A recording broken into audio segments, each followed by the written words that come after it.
সোনা কিন্তু গোপাল তুলছে, গোপালকে ঘুম থেকে উঠালো, গোপালকে জামা পরাবে।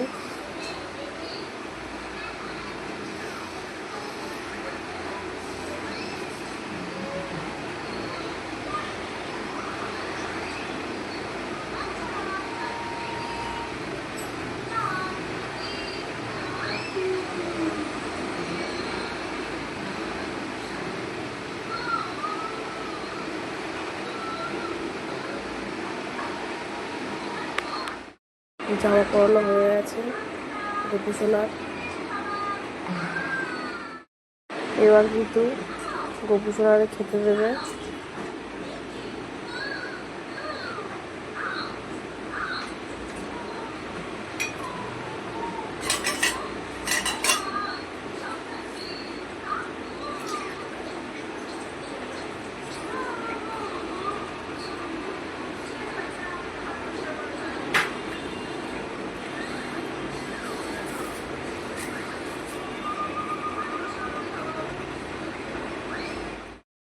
গোপুসোনাকে খেতে দেওয়া হয়ে গেছে।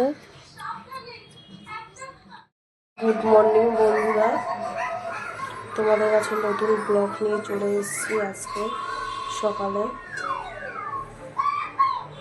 এই বিরিয়ানিটা আমি কীভাবে গরম করব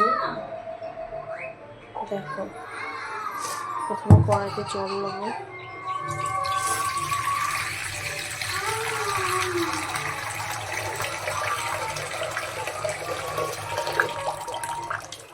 এবার জলটাকে গরম হতে বসাবো।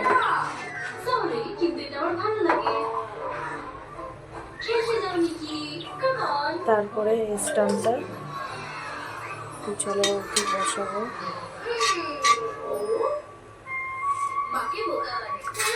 জলটা কিন্তু কম হয়েছে, আমি আর একটু জল নেবো বেশি করে কড়াইতে দেবো।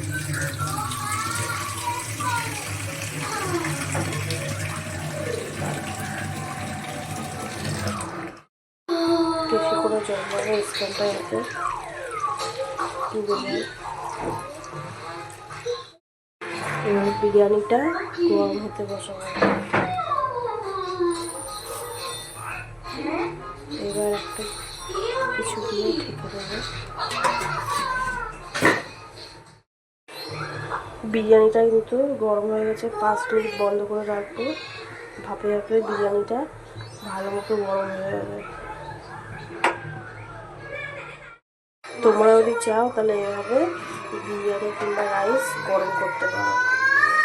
জলের মধ্যে স্ট্যান্ড বসিয়ে বাটিতে বিরিয়ানি কি রাইস দিয়ে 5-10 মিনিট ফুটিয়ে তারপরে ফুটে গেলে বন্ধ করে দিতে হবে। বন্ধ করে দিয়ে ঢেকে রাখবে, দেখবে বিরিয়ানি কি রাইস গরম হয়ে যাবে। আর যদি তোমরা কড়ার মধ্যে দিয়ে গরম করো তাহলে বিরিয়ানি কিংবা রাইসটা কিন্তু খেতে পারবে না।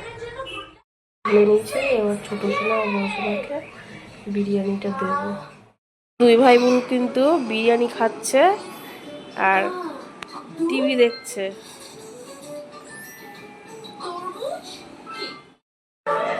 আমরা যাচ্ছি পার্লারে, আজকে আমরা পার্লারে যাচ্ছি। ব্যাক ক্যামেরা করা আছে। আমরা কিন্তু চলে এসেছি, ফাইনালি পার্লারে চলে এসেছি।